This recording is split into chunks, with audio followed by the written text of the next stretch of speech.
মিছিল করার আগে আমরা জায়গাটা রেকি করতাম। খিলক্ষেত থেকে গ্রেফতার করে ডিবি অফিসে 17 ঘন্টা রিমান্ডে রেখেছে। হাসিনার একটি স্টাইল ছিল দিনে নাটক রাতে আটক। বদ্ধ উন্মাদ না হলে একজন রাষ্ট্রপ্রধান কখনোই নিজ দেশের জনগণের বিরুদ্ধে নির্বিচারে মানুষ হত্যা করেছে কিনা এটি ইতিহাসের রেকর্ড।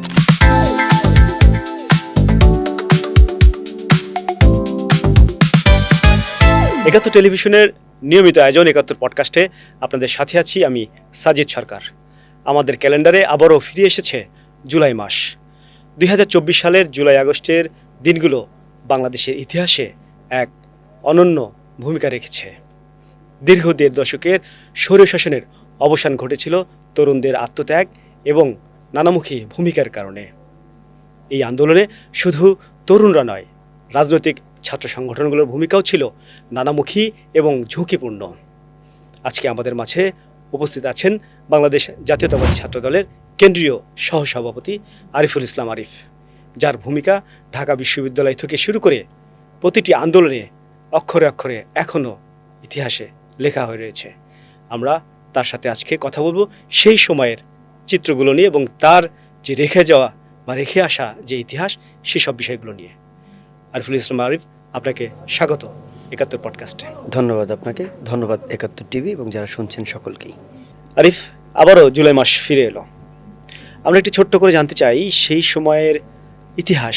আপনি সেই জুলাই আন্দোলনে যেভাবে সম্মুখ সারি থেকে এই আন্দোলনে অংশ নিয়েছিলেন, সেই ইতিহাসটুকু বা সেই স্মৃতিটুকু একটু দর্শকদের উদ্দেশ্যে জানাবেন।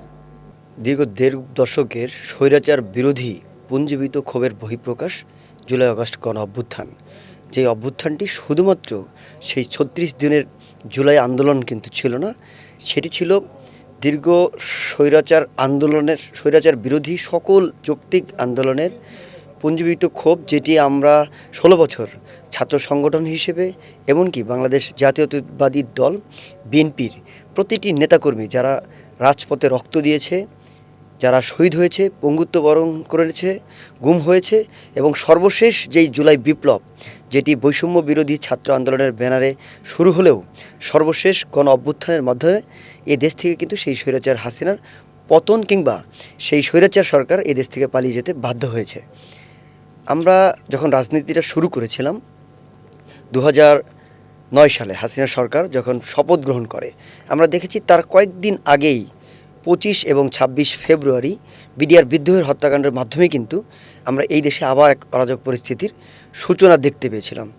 ধারাবাহিকভাবে বাংলাদেশে এমন রক্তক্ষয়ী অসংখ্য ঘটনা ঘটেছে, কিন্তু সর্বশেষ জুলাই বিপ্লব, ছাত্ররা যেই আন্দোলনটা শুরু করলেন, আমরা ছাত্রনেতা হিসেবে শুরু থেকেই সেই আন্দোলনের প্রতিটি পদে পদে আমরা আমাদের নেতৃত্বের জায়গায় দায়িত্ব পালন করেছি। আমাদের যারা অনুসারী ছিলেন সারা বাংলাদেশের সকল ইউনিট, বিশ্ববিদ্যালয়, কলেজ, সকল শিক্ষা প্রতিষ্ঠান সহ সকল ইউনিটে আমরা সেই নির্দেশনাগুলো দিয়েছিলাম, যাতে তারা প্রত্যেকটি ক্যাম্পাসেই সেই আন্দোলনে নিজেদের যুগপৎ ঐক্যবদ্ধ যে ধারাবাহিক আন্দোলন সেখানে ভূমিকা রাখতে পারে। আমি নিজেও ঢাকা বিশ্ববিদ্যালয়ের 1 জুলাই থেকে যে আন্দোলনটা শুরু হলো, 3 দিনের যে আলটিমেটাম আমরা দিয়েছিলাম সাধারণ শিক্ষার্থীদের ব্যানারে, এবং তার পরবর্তীতে 15 জুলাই যখন ঢাকা বিশ্ববিদ্যালয়ের শহীদ মিনার থেকে আমরা সেই অহিংস আন্দোলনটা সহিংসতায় রূপ নেয়, সেই আন্দোলনের পর থেকে কিন্তু দৃশ্যমান আন্দোলনগুলোতে আমরা ঢাকা বিশ্ববিদ্যালয়, কেন্দ্রীয় পার্টি অফিস, বাইতুল মোকাররম এবং পরবর্তীতে সারা দেশব্যাপী যখন ছড়িয়ে পড়েছিল, সেটা রামপুরাতে, যাত্রাবাড়ি, মোহাম্মদপুর সহ প্রতি জায়গাতেই সকলেই আমরা ভূমিকা রেখেছি। আমি ব্যক্তিগতভাবে রামপুরাতে নেতৃত্ব দিয়েছি। রামপুরার ইতিহাসগুলো এখনও অনেকটাই অজানা। যে সেই সময় আমরা দেখেছি যে গণমাধ্যম কর্মী থেকে শুরু করে সাধারণ মানুষের চলাচলও একেবারেই বাধা ছিল। মানে বলা যায় রামপুরা জায়গাটিতে একেবারেই এই ছাত্র বা এই তরুণদের একেবারে তাদের আয়ত্তে ছিল, যার ফলে এখানে প্রশাসনও ঢুকতে পারেনি। সেই ঘটনাগুলো একটু বলবেন। যে 3টি স্পটে সবচেয়ে বেশি হাইলাইটেড ছিল, এর মধ্যে রামপুরা একটি জোন। এই রামপুরা জোনের পাশে আমার বাসা, যে কারণে আমিও সেখানে সম্পৃক্ত থেকে নেতৃত্ব দেওয়াটা আমার জন্য অনেকটা সহজ ছিল। ফ্রন্টলাইনের যোদ্ধা হিসেবে যেহেতু নেতৃত্ব ওখানে দিয়েছি, 18 জুলাই বৃহস্পতিবার বিকেলবেলায় যখন হেলিকপ্টার থেকে গুলি বর্ষণ হচ্ছিল, তার আগের যে প্রেক্ষাপটটা ছিল, আমরা পুলিশ বক্সে যখন উত্তপ্ত জনতা যখন পুলিশ বক্সকে আগুন লাগিয়ে দিয়েছিল, তারপর থেকে কিন্তু সেই পরিস্থিতি আরেকটু উত্তপ্ত হয়ে যায়। আমরা সাধারণ শিক্ষার্থীদের স্বাভাবিকভাবেই সেই আন্দোলনটাকে এগিয়ে নেওয়ার চেষ্টা করছিলাম, কিন্তু আমরা দেখেছি বিটিভির অপোজিটে আমরা ছিলাম। বিটিভির সাথে যে ব্রিজ, রামপুরা ব্রিজের এখানে কিন্তু পুলিশ, ছাত্রলীগ, আওয়ামী লীগ, যুবলীগ তারা ছিল বিটিভির অপোজিট গেটের পাশে। তো সেখান থেকে যখন আমাদের উপরে পুলিশ গুলি করছিল, যখন ইট পাটকেল ছুটছিল, তখন ধৈর্যের বাঁধ ভেঙে যাওয়ার কারণে আমরা কিন্তু যে কয়েকজন নেতৃত্বে সারিতে ছিলাম তারা তাদেরকে কন্ট্রোল করতে পারছিলাম না। সর্বশেষ যেটি হয়েছিল যে ধাওয়া এবং পাল্টা ধাওয়া হচ্ছিল বারবার, এবং এই পরিস্থিতিটা সরকার নিয়ন্ত্রণে আনার জন্যে হেলিকপ্টার পাঠিয়ে উনি তখন গুলি করার নির্দেশ দিয়েছিলেন। আমরা যখন সেই হেলিকপ্টারের গুলির কারণে স্পটে অনেককে আমরা ডেড হতে দেখেছি। রক্তাক্ত অবস্থায় তাদেরকে হসপিটালে নিয়ে যাওয়ার জন্য আমরা যখন ছোটাছুটি করছিলাম, তখন থেকেই কিন্তু পরিস্থিতিটা ঘোলাটে হয়ে যাচ্ছিল। এবং দিন গড়িয়ে যখন বিকেল সন্ধ্যা হলো, আমরা তখন দেখলাম যে বিটিভি, সেই বাংলাদেশ টেলিভিশনের ভেতরের কিন্তু আগুন লাগিয়ে দেওয়া হয়েছিল। এই আগুনটা কে লাগিয়েছিল এটা নোবডি নোজ, এখনও অজানা রয়েছে। কিন্তু আমরা যেটা বিশ্বাস করি যে আমাদের আন্দোলনটা কিন্তু অহিংস ছিল, কিন্তু সরকার এবং সরকারের যেই দোসর যারা এই আন্দোলনকে ভিন্ন খাতে নেওয়ার জন্যে কিংবা আন্দোলনকে দমানোর জন্যে তারা অপকৌশল প্রয়োগ করেছিল, সেই অপকৌশলের অংশ হিসেবেই আমাদেরকে নির্বিচারে গুলি করে আন্দোলনকে থামাতে চাচ্ছিল। কিন্তু বাস্তবতা হলো, যখন রাষ্ট্রযন্ত্র জনগণের বিপক্ষে গিয়ে আন্দোলনকে থামানোর চেষ্টা করে, সেই আন্দোলন কিন্তু বন্ধ না হয়ে বরঞ্চ সরকারের বিপক্ষেই চলে যায়। আমরা সেই 18 জুলাই দিনব্যাপী রাতে যখন আন্দোলনটা করছিলাম, পরবর্তীতে শুক্রবার 19 জুলাই আমরা প্রতিদিনের ন্যায় স্বাভাবিকভাবে আবার আন্দোলনে অংশগ্রহণ করছিলাম। সকলকে আমরা যোগাযোগ করছিলাম সবাই যাতে আমাদের এই জায়গাতে আসে। এই যোগাযোগের ওইটা কী ছিল? 19 জুলাইও তখন ফেসবুক সচল ছিল। যখন 19 জুলাই যখন বিটিভিতে আগুন লাগে, তখন সরকার সিদ্ধান্ত নেয় যে এই আন্দোলনকে আর কোনোভাবেই জনগণের সাথে কানেক্টেড করতে দেওয়া যাবে না, কিংবা যারা নেতৃত্বের জায়গায় আছে তারা যাতে কোনো ধরনের তথ্যের মাধ্যমে যাতে আমরা একত্রিত না হতে পারি, সেটি বন্ধ করার জন্যই কিন্তু আইসিটি মিনিস্ট্রি থেকে তৎকালীন সরকার নির্দেশনা দিয়ে সেটি বন্ধ করে দিয়েছিল। তারপরে যেহেতু আমাদের মনোবল চাঙ্গা ছিল, আমরা নেতৃত্বে ধারাবাহিকতায় জানি কিভাবে আন্দোলনকে সফল করতে হয়, আমরা সকলকেই কানেক্টেড করেছিলাম অফলাইনের মাধ্যমেই। আগে তো আমরা অনলাইনে একটা স্ট্যাটাস দিয়ে আমরা ডাকতাম, কিন্তু অনলাইনেই আমি জানি কাকে কল দিলে এরকম 20-50 জন লোক চলে আসবে, এবং আমরা ওই নেতৃত্বের সারির জায়গাগুলো থেকেই কানেক্ট করেছিলাম অফলাইনে। যদি আমাদের ফোনগুলোও ট্র্যাক হতো, ধরে নিয়ে আসতো অনেককেই। আমার বাসা একাধিকবার ডিবি পুলিশ গিয়েছে। ওই আন্দোলনের সময় আমি 4 বার বাসা চেঞ্জ করেছি। তো এভাবে আমরা কানেক্ট করতাম। আসলে সকলের মনোবলটা চাঙ্গা ছিল, চেতনায় বিপ্লব ছিল। তারা জানে যে এই বিপ্লব সফল হবেই, আজ না হোক কাল এই সরকারের পতন হবেই। যে কারণে স্বতঃস্ফূর্তভাবে কিন্তু সকলেই জানতো যে দিন যেহেতু শুরু হয়েছে, আন্দোলনে আমাকে অংশগ্রহণ করতেই হবে। সকলেই আসতো সেভাবে। এই জুলাই আন্দোলনে 1 থেকে 14 জুলাই বৈষম্য বিরোধী যে আন্দোলন হয়েছিল, সেই আন্দোলনে ছাত্রদলকে ট্যাগিং দেওয়া হয়েছিল। যে সেই ট্যাগিং এড়াতে আপনারা আসলে কি ভূমিকা রেখেছিলেন? দল হিসেবে আমরা বাংলাদেশ জাতীয়তাবাদী দলের যে কোনো সিদ্ধান্তই মানতে বাধ্য। আমরা যেহেতু ছাত্র রাজনীতি করি, ওই আন্দোলনটি ছিল ছাত্র গণ অভ্যুত্থান। ছাত্ররা সাধারণ শিক্ষার্থীদের ব্যানারে কিন্তু আমরা আন্দোলনটা শুরু করেছিলাম। যে কারণে বৈষম্যের বিরুদ্ধে যেহেতু আন্দোলন, বৈষম্য বিরোধী ছাত্র আন্দোলন, এই প্ল্যাটফর্মে যখন আন্দোলনটা শুরু হলো, আমরা চাইনি যে আমাদেরকে কেউ ট্যাগ দিয়ে আলাদা করে এই আন্দোলনকে, মানুষের শিক্ষার্থীদের যে যৌক্তিক আন্দোলন, এই আন্দোলনকে বাধাগ্রস্ত করে আমরা সেই আন্দোলনটা সফল করতে চেয়েছিলাম। আমরা চেয়েছিলাম যাতে বাংলাদেশ একটি বৈষম্যহীন, একটি মুক্ত চিন্তার গণতান্ত্রিক বাংলাদেশ প্রতিষ্ঠিত হয়, যেটার জন্য আমরা কিন্তু ধারাবাহিকভাবে আন্দোলন দীর্ঘ 1.5 যুগ করেছি। আমরা চেয়েছি ভোটাধিকার প্রয়োগ করে স্বাধীনতা পাক, গণতন্ত্র পুনঃপ্রতিষ্ঠিত হোক, কিংবা মানুষের মৌলিক অধিকার ফেরত পাক। যেখানে ওই আন্দোলনটাকে আমরা সফল করার জন্যই কৌশলগত কারণেই সাধারণ শিক্ষার্থীদের ব্যানারে আমরা এসেছিলাম। এবং এই সিদ্ধান্তটা ছিল যৌক্তিক সিদ্ধান্ত, আমাদের কিন্তু ট্যাগ দিয়ে আলাদা করতে পারেনি। ঢাকা বিশ্ববিদ্যালয় ক্যাম্পাসে ছাত্রলীগ বা আইন শৃঙ্খলা বাহিনী যে তৎপরতা ছিল 16, 17, 18 সেই সময়কার যে মুখোমুখি হওয়ার ভয়াবহ দিনগুলোর কথা কি আপনার এখন মনে আছে বা সেটা কীভাবে প্রকাশ করতে চাচ্ছেন? আন্দোলনের মোড় ঘুরিয়ে ফেলেছিল সেই আবু সাঈদ হত্যাকাণ্ডের মাধ্যমে। উনি যে বিরচিত ভূমিকা রেখেছেন, যেটি সকলের হৃদয় স্পর্শ করেছে, যেই আত্মহতির মাধ্যমেই আমাদের সেই গণ আন্দোলনে আমরা সফলতার খুব দ্রুত চূড়ান্ত ধাপে পৌঁছে গিয়েছে। এবং ওদিনই কিন্তু আমাদের ছাত্রদলের চট্টগ্রাম সরকারি কলেজের ছাত্রনেতা শহীদ ওয়াসিম আকরাম উনিও কিন্তু নিহত হয়েছেন।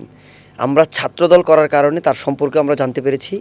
তাৎক্ষণিকভাবে আমরা সোশ্যাল মিডিয়াতে আমরা সকল ছাত্রদলের নেতাকর্মী আরও উজ্জীবিত হয়েছি, আমাদের দলীয় ভাই শহীদ হয়েছেন। আমরা শহীদ ওয়াসিম আকরাম, শহীদ আবু সাঈদ, মীর মুগ্ধসহ সকল শিশু যারা হত্যাকাণ্ডের শিকার হয়েছেন, যেমন রিয়া গোপ হত্যাকাণ্ডের শিকার হয়েছেন, আব্দুল আহাদ হয়েছেন, এমন অসংখ্য শিশু থেকে বৃদ্ধ সকল শ্রেণী পেশার মানুষ যারা আত্মহতি দিয়েছেন, সকলের চেতনাকে বুকে ধারণ করেই কিন্তু আমরা সেই 16 জুলাই থেকে সর্বশেষ 5 অগাস্ট পর্যন্ত আমরা সেই আন্দোলনটাকে চূড়ান্ত পর্যায়ে রূপ লাভের জন্য কাজ করেছি, নেতৃত্ব দিয়েছি।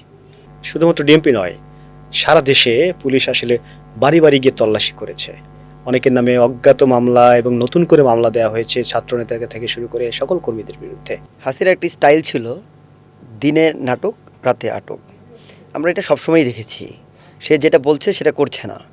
মানুষের একটা ধারণাই ছিল যে হাসিনা কখন কি বলে কখন কি করে nobody nose, only god knows what will happen. তা আমরা সেইটা ধারাবাহিকভাবেই ছাত্র রাজনীতি করার কারণে প্রত্যক্ষ হয়েছি। আমরা যখন আন্দোলনটা শুরু করি তখনও দেখেছি যে সে যেই স্টাইলে এই আন্দোলনটাকে উত্তপ্ত করেছে, এটি শুধুমাত্র তার ম্যাচুরিটির অভাবেই হয়েছে। কিংবা সে বদ্ধ উন্মাদ না হলে একজন রাষ্ট্রপ্রধান কখনোই নিজ দেশের জনগণের বিরুদ্ধে এমন গুলি করেছেন কিনা, নির্বিচারে মানুষ হত্যা করেছেন কিনা, এটি ইতিহাসের রেকর্ড। সেই 16 বছর ধারাবাহিক আন্দোলনে অসংখ্যবার আমি গ্রেফতার হয়েছি, নির্যাতনের শিকার হয়েছি। আমাকে ডিবি পুলিশ থেকে খিলক্ষেত থেকে গ্রেফতার করে ডিবি অফিসে 17 ঘন্টা রিমান্ডে রেখেছে।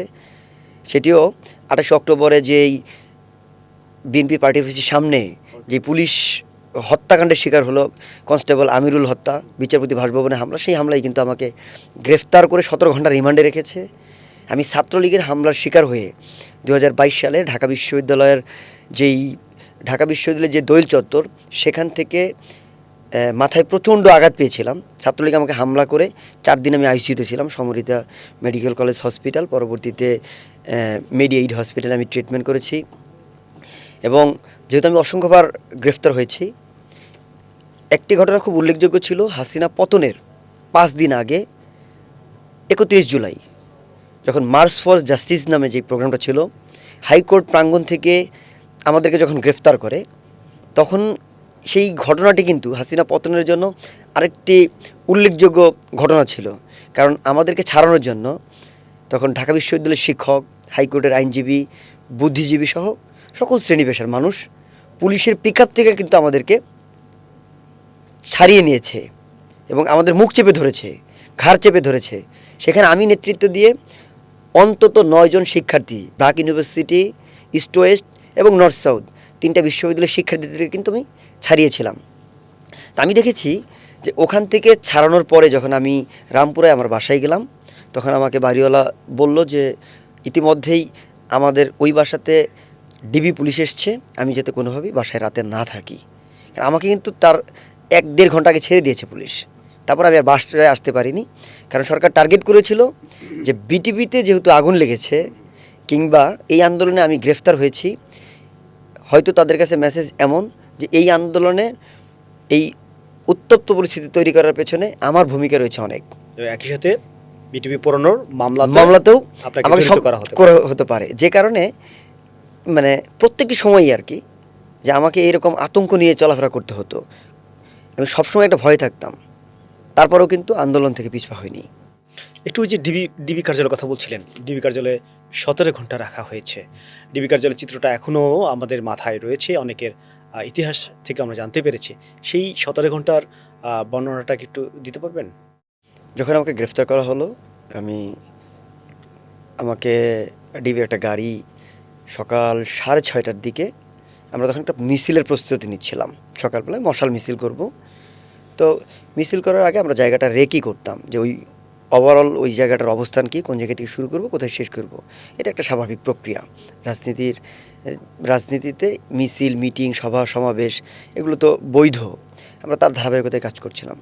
ওখান থেকে যখন আমাকে প্রোগ্রাম শুরু হওয়ার আগেই যখন ডিবি একটি গাড়িতে আমাকে তুলে নেওয়া হলো, আমাকে দিয়ে আমার তৎকালীন ছাত্রদলের সভাপতি ছিলেন কাজী রওনকুল ইসলাম শ্রাবণ ভাই, এবং আমি যার অনুসারী সাবেক ছাত্রদলের সভাপতি, কেন্দ্রীয় যুব দলের সাধারণ সম্পাদক, সভাপতি, বর্তমানে প্রতিমন্ত্রী সুলতান সালাউদ্দিন টুকু ভাই, তাদের ব্যাপারে তথ্য জানার জন্যই মূলত আমাকে বেশি প্রেশারাইজ করা হয়েছে। সেখানে বারবার বলা হয়েছে যে আমি যাতে স্বীকার করি যে তারা আমাকে নির্দেশনা দিয়ে এই বাংলাদেশের যে পরিস্থিতি সেটাকে ঘোলাটে করার জন্য ককটেল বিস্ফোরণ ঘটানো হচ্ছে, কিংবা নির্বিচারে বিভিন্ন জায়গায় অস্থিতিশীল পরিস্থিতি তৈরি করার নির্দেশনা দিচ্ছে। এটি যাতে আমি স্বীকার করি, এই প্রেশারটা তারা দিচ্ছিলেন। এবং আমি যাতে স্বীকার করি আমিরুল হত্যাকাণ্ডটা আমি নিজে স্পটে থেকে করেছি, এটিও তারা বারবার বলানোর চেষ্টা করেছেন। কিন্তু যেহেতু আদর্শের রাজনীতি করি, এখানে সততাই মূল ভিত্তি। আমি আমার যৌক্তিক যেই পয়েন্টগুলো সেগুলো দিয়ে ব্যাখ্যা দিয়ে আমি তাদেরকে বুঝিয়েছি এখানে আমি কোনোভাবেই সম্পৃক্ত নই। আমি আমার স্বচ্ছ রাজনীতি নিয়েই সামনের দিকে এগিয়ে যাচ্ছি। আমাদেরকে যে ঘরে নিয়েছিল, যে চারজন আমাকে নিয়ে গিয়েছিল, সেই চারজনের একজনকে আমি পেয়েছিলাম, আর বাকি তিনজনকে আমি দেখি না কখনো। তো তারা আমাকে টর্চার যখন শুরু করবে, তার আগে আমাকে বলছিল যে আমার ফ্যামিলিতে তারা প্রবলেম করবে যদি আমি স্বীকারোক্তি না দেই। বারবার তাদেরকে, ইভেন ডিবি অফিসে তাদেরকে নিয়ে আসবে, ইতিমধ্যে তাদেরকে জানানো হয়েছে, পরিবারকে জানানো হয়েছে, এবং এও জানানো হয়েছে। পরিবারকে কি জানালো? তারা বলেছে যে আপনার ফ্যামিলিকে জানানো হয়েছে, তারা অলরেডি আসতেছে, তারা আসলে তাদেরকেও জিজ্ঞাসাবাদ করা হবে, তারাও আপনার এই আন্দোলনের সাথে সম্পৃক্ত। আপনার ছেলে একজন বোমাবাজ, উনি অসংখ্য মানুষ হত্যার সাথে জড়িত, উনি ইতিপূর্বে অসংখ্য এরকম ছাত্র হত্যাকাণ্ডের সাথে জড়িত। তো এটি জানাবে, এবং আমি যদি দায় স্বীকার করি তাহলে এটি আমার ফ্যামিলিকেও বোঝানো হবে যে এটি জাস্ট আপনাদেরকে আনার জন্য জানানো হয়েছে। আমার মধ্যে একটি ভয় ঢুকিয়ে দিয়েছিল তারা। আমি খুব টেনশন ফিল করছিলাম যে আমার মা বাবার চোখের সামনে আমার সেই দৃশ্যপটটা ভাসছিল, যে তারা যখন এই কথাটা শুনলো যে তার ছেলের ডিবি অফিসে এসছে এবং কোনো হত্যাকাণ্ডের সাথে সম্পৃক্ত, এটি যখন ডিবি অফিস থেকে বলবে, স্বাভাবিকভাবেই কোনো মা বাবাই এটি স্বাভাবিকভাবে নিতে পারবেন না। তারা তো আসলে আতঙ্কগ্রস্ত হয়ে গিয়েছিল, মারাত্মক আতঙ্কগ্রস্ত হয়েছিল। এবং আমি দেখেছি, তখন কল্পনা করেছি যে আমার মা এগুলো শুনে স্বাভাবিক হয়তো নেই এখন, উনি এমনি সেন্সলেস হয়ে যায়, হঠাৎ করে সেন্সলেস হয়ে যায়। তো এটি শোনার পরে উনি স্বাভাবিক নাই, হয়তো উনি ঢাকায় আসতেও পারবেন না এমন অবস্থায়, উনি হসপিটালে, না উনি আসলেই আসছেন, বা আমি এখান থেকে কিভাবে পরিত্রাণ পাবো, আমার কি করণীয়, সেই হিতাহিত জ্ঞান কিন্তু আমি প্রায় হারিয়ে ফেলেছিলাম।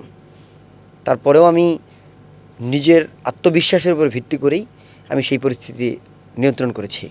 পরিবার থেকে আপনাদেরকে কোনোভাবে এই রাজনীতি থেকে ফেরানোর জন্য কোনো আহ্বান জানানো হয়েছিল?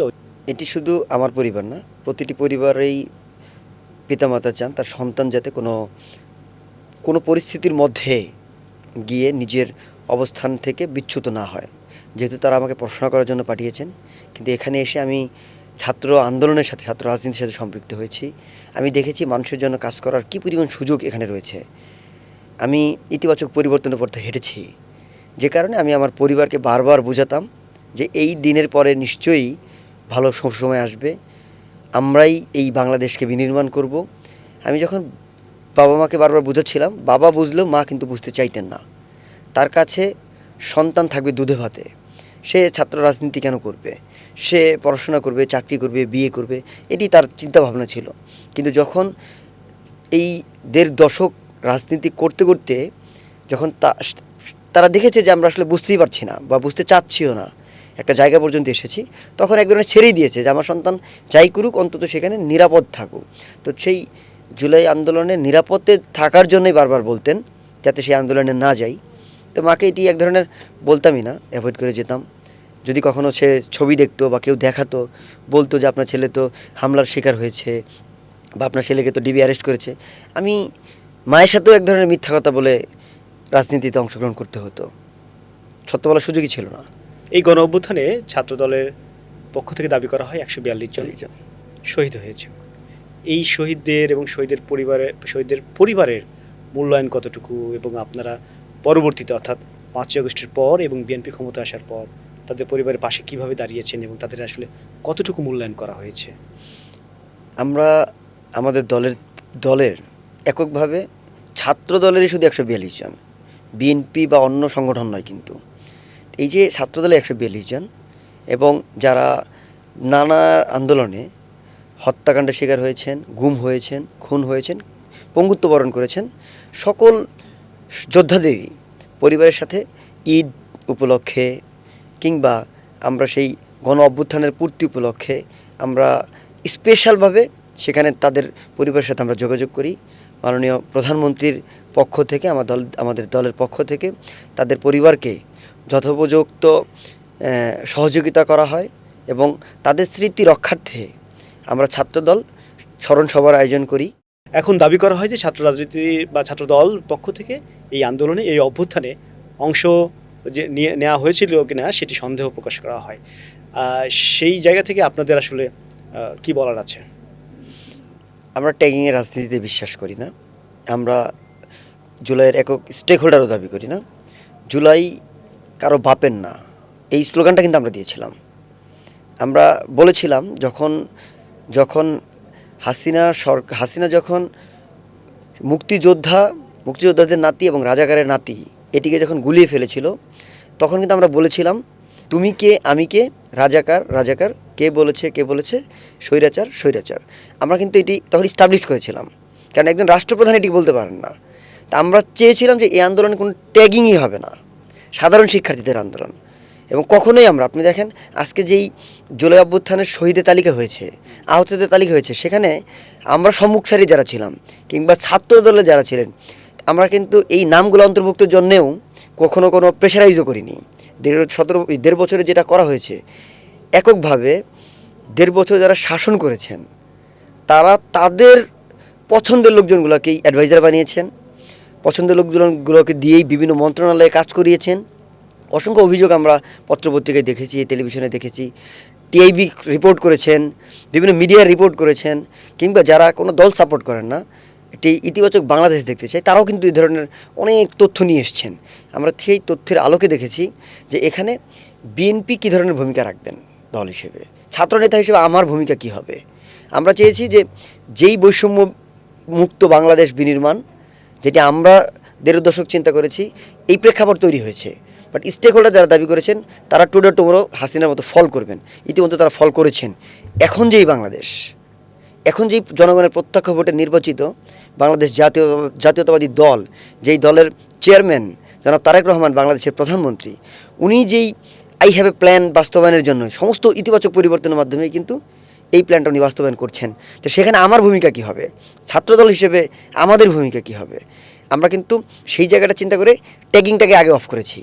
আপনি দেখেন ক্যাম্পাস ভিত্তিক কোনো ক্যাম্পাসে আমরা কি হল দখল করেছি, সিট বাণিজ্য করেছি, আমাদের নামে কোনো গুম খুনের কোনো অভিযোগ এসছে, মব জাস্টিস আমরা করেছি, আমরা কিন্তু এগুলোর বিপক্ষে অবস্থান নিয়েছি। তা আমাদের সেই ভূমিকাটাই যে চেতনার, জুলাই বিপ্লবের যে চেতনা, 71-এর যে চেতনা, সেই চেতনাকে আমরা ধারণ করি এবং সেই চেতনা যাতে বিচ্যুত না ঘটে সেটার জন্য আমরা সকল যৌক্তিক সমালোচনা গ্রহণ করে আমরা আগামীর বাংলাদেশ গড়ব। আমরা ওইটাই আশা করি। সামনে জাতীয়তাবাদী ছাত্রদলের কেন্দ্রীয় কমিটি হবার কথা রয়েছে। আমার প্রশ্নটা হচ্ছে, যা ছাত্রদলের সভাপতি যদি আপনি হিসেবে দায়িত্ব পান, আপনার কি করার আছে, আপনি কি করবেন? ব্যক্তির চেয়ে দল বড়, দলের চেয়ে দেশ। আমি ব্যক্তি, এটি মুখ্য বিষয় নয়। বিষয় হলো যে আমার চিন্তাটা কি হবে, বাস্তবায়নটা আমি কোন প্রেক্ষাপটে করব। আমি যেই দল করি, বাংলাদেশ জাতীয়তাবাদী ছাত্রদল, এই ছাত্রদল এমন একটি সংগঠন যেই সংগঠনকে মহান স্বাধীনতার ঘোষক শহীদ রাষ্ট্রপতি জিয়াউর রহমান কলম এবং খাতা তুলে দিয়েছিলেন। যেই ছাত্রদল 90-এর স্বৈরাচার বিরোধী আন্দোলনে সম্মুখ সারির যোদ্ধা হিসেবে কাজ করেছেন। ইতিবাচক সকল পরিবর্তনে ছাত্রদল সবসময় ভূমিকা রেখেছেন। শিক্ষার্থীদের যৌক্তিক সকল দাবি আদায়ে রাজপথে সোচ্চার ছিলেন। সেই সংগঠনের একজন কর্মী হিসেবে এবং দেশনেত্রী বেগম খালেদা জিয়া, যিনি সরকারের 3 বারের সাবেক সফল প্রধানমন্ত্রী, যিনি গণতন্ত্রের ধারাবাহিক সংগ্রামের পথে উনি স্বৈরাচার হাসিনা থেকে এরশাদ পর্যন্ত সকল রক্তচক্ষুকে উপেক্ষা করে রাজপথে ভূমিকা রেখেছিলেন। এবং আগামীর বাংলাদেশ যেই নতুন সূর্যের অভ্যুদয় ঘটেছে, সেই সূর্যের দিশারি জনাব তারেক রহমান বাংলাদেশের প্রধানমন্ত্রী, তার নির্দেশনায় আগামীর ছাত্রদলকে আমি সেই শিক্ষার্থীদের যৌক্তিক সকল আন্দোলনে তাদের দাবি আদায় করার জন্যে প্রশাসন সহ শিক্ষার সকল সেক্টরের সাথে সম্পৃক্ত করার জন্য, সেটি গবেষণা, সেটি ক্যাম্পাসে খাবারের মান, বিশ্ববিদ্যালয় প্রশাসন, হল, নারীদের নিরাপত্তা এবং সার্বিকভাবে সকল সেক্টরে সমন্বয় করে একটি ইতিবাচক পরিবর্তনের একটা রোডম্যাপ নিয়ে কাজ করব, যাতে শিক্ষার্থীরা বুঝতে পারে এই ছাত্রদলকেই তারা ক্যাম্পাসে চায়। আমরা এটির জন্য মাননীয় প্রধানমন্ত্রী সারা বাংলাদেশের সকল শিক্ষা প্রতিষ্ঠানে আমাদেরকে টিম করে করে পাঠিয়েছেন। আমরা সেই ক্যাম্পাসগুলোতে গিয়েছি, আমরা শিক্ষকদের সাথে বসেছি, শিক্ষার্থীদের মতামত শুনেছি, তারা কী ধরনের ছাত্র রাজনীতি চায় সেটিও আমরা জেনেছি। তার ধারাবাহিকতায় কিন্তু আমরা লাস্ট 2 বছর কাজ করছি এবং আপনি দেখবেন এজন্যই ক্যাম্পাস কেন্দ্রিক কোনো বিশৃঙ্খলা হচ্ছে না। আমরা চাই ছাত্রদল শুধুমাত্র সরকারের ছাত্র সংগঠন হিসেবে কাজ করবে না, ছাত্রদল হবে সাধারণ শিক্ষার্থীদের আস্থার অভয়ারণ্য। ছাত্রদল হবে এই ছাত্রদের ভ্যানগার্ড, যেটি সরকার এবং শিক্ষার্থী সকলের যোগ সাজস্যে এই বাংলাদেশের একটা ইতিবাচক পরিবর্তনের জন্য কাজ করবে। আমি নেতৃত্বের জায়গায় আসলে আমি শিক্ষার্থীদের সাথে বিভিন্ন ধরনের ক্রিয়েটিভ কাজকর্ম নিয়ে কাজ করব। যেমন যারা খেলাধুলায় খুব ভালো করছেন তাদেরকে নিয়ে আমি একটা ট্যালেন্ট হান্ট করব, যারা কালচারালি খুব ভালো করছেন, যারা গবেষণায় কাজ করছেন, এখান থেকে মেধাবীরা বের হয়ে আসলে যেই মেধাবীরা যেই ডিপার্টমেন্টের সাথে সম্পৃক্ত, যেই মন্ত্রণালয়ের সাথে সম্পৃক্ত, সেই মন্ত্রণালয়ের তাদেরকে কাজ করার সুযোগ তৈরি করে দিব, যাতে তারা বাংলাদেশের জন্য ভালোভাবে কাজ করতে পারেন, দেশে বাইরে গিয়ে গবেষণায় তারা ভালো করতে পারেন। সেখানে মানে সকল মন্ত্রণালয়ের এক্সপার্ট তৈরি করব। কারণ আমরা বিগত 10-15 বছর দেখেছি যে যারা আসলে ভালো ছাত্র হয়ে গড়ে ওঠে তারা আসলে মানে ব্রেন ড্রেন যে কথাটা আছে সেটি হয়ে যায়। এই ব্রেন ড্রেনটা বন্ধ করার জন্য আপনার কোনো পরিকল্পনা আছে কিনা? দেখুন, সরকার অলরেডি ঘোষণা দিয়েছেন, স্বাস্থ্যমন্ত্রী কয়েকদিন আগে ঘোষণা দিয়েছেন যে যারা বিভিন্নভাবেই গ্রাম থেকে শহরে এসেছেন পোস্টিং নিয়ে, তাদের আর শহরে থাকার সুযোগ নেই, তাদেরকে গ্রামে যেতে হবে। ইতিমধ্যে প্রত্যেকটি উপজেলায় 101 শয্যা বিশিষ্ট বেড হসপিটাল করার জন্য কিন্তু নির্দেশনা দিয়েছেন। কারণ ওই হসপিটালগুলোতে প্রান্তিক পর্যায়ের যারা ভুক্তভোগী রয়েছেন তারা কিন্তু চিকিৎসা নেবেন, তাহলে তার যেই এই রাজধানীতে এসে চিকিৎসার যে ব্যয়ভার কিংবা সময়, এটি কিন্তু আর লাগবেন না উনি যদি উপযুক্ত চিকিৎসা পান। সর্বোপরি উনি যাতে তার উপজেলা থেকে জেলা শহরে চিকিৎসাটা পায়। আমরা এভাবেই কিন্তু ডিসেন্ট্রালাইজেশন করব। একটা বিকেন্দ্রীকরণ যখন হয়ে যাবে তখন এই ঢাকা সিটির চাপটাও যেমন কমবে, মানুষের সেবা পাওয়ার প্রাপ্তিও হয়ে যাবে। এবং এটি শুধুমাত্র সরকার প্রধান চিন্তা করলে হবে না, সরকার, আমরা, জনসাধারণ সকলের পারস্পরিক সহযোগিতা নিয়ে কিন্তু আমাদেরকে করতে হবে। তো ব্রেন ড্রেইনের যে ব্যাপারটা আসছে, যে যখন মেধা পাচার হয়ে যায়, স্বাভাবিকভাবে আপনি বাংলাদেশ থেকে মেধা তৈরি করছেন কিন্তু পাচার হয়েছে যাচ্ছে অন্য দেশে, যেটি হাসিনা সরকারের সময় বেশি হয়েছে। আমরা দেখেছি যে এই দেশের লক্ষ কোটি টাকা দেশের বাইরে পাচার হয়েছে, কিন্তু প্রধানমন্ত্রী উদ্যোগ নিয়েছেন এই পাচারকৃত টাকা কীভাবে আনা যায়। যখন পাচারকৃত টাকা যখন বাংলাদেশে আনা যাবে, আপনি কিন্তু সেই ব্রেন ড্রেনটাও ঠেকানোর জন্য প্রধানমন্ত্রী উদ্যোগ নিচ্ছেন বা নেবেন। কারণ এক্সপার্টদেরকে মোটিভেশন তো দিতে হবে। আপনি যখন জানবেন যে আপনার ফ্যামিলি ঢাকায়, বাড়িতে গ্রামে, আপনি একা কেন ইউরোপে যাবেন? আপনি বাংলাদেশকে ইউরোপ বানান, আপনার তো সেই ভূমিকা রয়েছেন, আপনি একজন কারিগর হন। সর্বোপরি স্বপ্নের বাংলাদেশ গড়তে সকলের ঐক্যমত প্রচেষ্টাই এই বাংলাদেশ সুন্দর। সেই জায়গা থেকে আপনি ছাত্রনেতা হিসেবে ছাত্রদের জন্য কি করার চিন্তা করেছেন? আমরা প্র্যাকটিক্যাল ট্রেনিং দিব এবং শিক্ষার্থীদেরকে উদ্বুদ্ধ করব যে এই দেশ আমার, এই মাটি আমার, এই আকাশ বাতাস আমার। আমরা এই বাংলাদেশ বহির্বিশ্বে স্ট্যান্ড করতে চাইলে, আজকে যেমন ক্রিকেট বাংলাদেশকে রিপ্রেজেন্ট করে, ইনশাল্লাহ সামনে ফুটবলও রিপ্রেজেন্ট করবে। মেধার দিক থেকে, গবেষণার দিক থেকে বাংলাদেশে রিপ্রেজেন্ট করে। বহির্বিশ্বে বাংলাদেশের যে অবস্থান জিওপলিটিক্যালি খুব গুরুত্ব বহন করছে। প্রধানমন্ত্রী ইতিমধ্যেই চায়না এবং মালয়েশিয়া গিয়েছেন। আমরা দেখেছি গ্লোবাল বাংলা লিংকের যিনি প্রেসিডেন্ট উনিও প্রধানমন্ত্রীর সাথে দেখা করেছেন। গতকালকে জাইকার যে চেয়ারম্যান মানে প্রেসিডেন্ট, জাইকার প্রেসিডেন্টও দেখা করেছেন। এই বাংলাদেশের একটা হাব, ডেভেলপমেন্ট হাব, বিজনেসের অভয়ারণ্য, এভাবেই আমরা বাংলাদেশকে করতে চাই। তাহলে আজকে বাংলাদেশ থেকে যে মেধা পাচার হচ্ছে, আপনি দেখবেন কিছুদিন পর সারা বিশ্বের মানুষ, উদ্যোক্তা এই বাংলাদেশে ইনভেস্ট করবে। এই বাংলাদেশ সিঙ্গাপুর হতে বেশি দিন সময় লাগবে না। সেই পরিকল্পনাই আমরা কাজ করছি। ধন্যবাদ আরিফুল ইসলাম আরিফ। সর্বশেষ একটি প্রশ্ন দিয়ে শেষ করব। আজকের বাংলাদেশের তরুণ ছাত্র সমাজের উদ্দেশ্যে কিছু বলবেন এবং ৭১ টেলিভিশনের দর্শকদের উদ্দেশ্যে কিছু বলবেন।